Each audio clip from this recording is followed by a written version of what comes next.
Il Movimento 5 Stelle, la novità di queste elezioni regionali, e vi impegnate a cambiare la Sicilia, come? Guardi, noi non siamo ovviamente dei politici di professione, mi piace definirmi e ci piace definirci dei cittadini molto molto arrabbiati perché finalmente tutti i nodi sono arrivati al pettine. La Sicilia, è inutile nascondercelo, oggi è in fallimento conclamato. Quando un ente, una nazione non riesce più a pagare gli stipendi ai propri assunti, è in fallimento.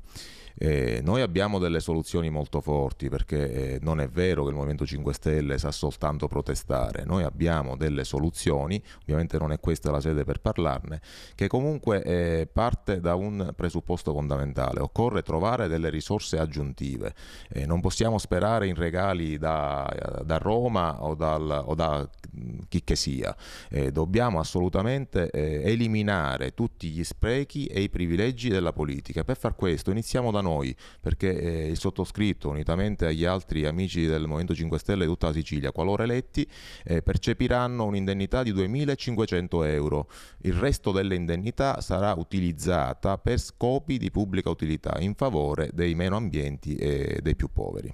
I sondaggi vi danno oltre quasi al 20% in Sicilia, però ci sono queste polemiche a livello nazionale che investono il movimento in prima persona il leader. Ecco, pensate che possa influire nel corso delle prossime settimane? No, assolutamente. Allora, per una questione di onestà, perché a noi piace dire la verità, visto che siamo gli ultimi arrivati, il 20% è a livello nazionale. In Sicilia siamo comunque sopra il 10%. Questo è un dato che sicuramente sarà accresciuto, perché sa, per noi i veri sondaggi poi sono il contatto quotidiano con la gente. Noi respiriamo un'aria di insoddisfazione incredibile.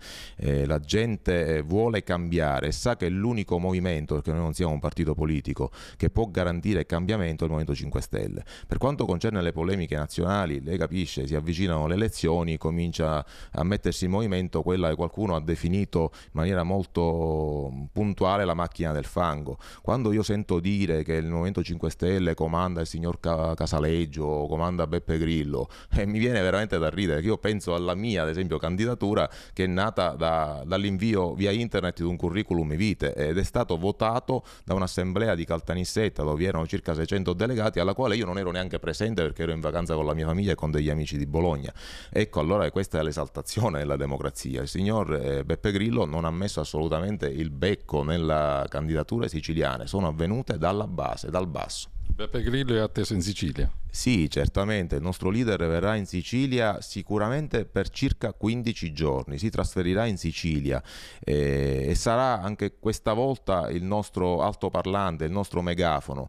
Lui ha molto a cuore le vicende praticamente della Sicilia, si sta documentando sullo sfascio che oggi c'è in Sicilia e sicuramente ne vedremo e ne sentiremo delle belle.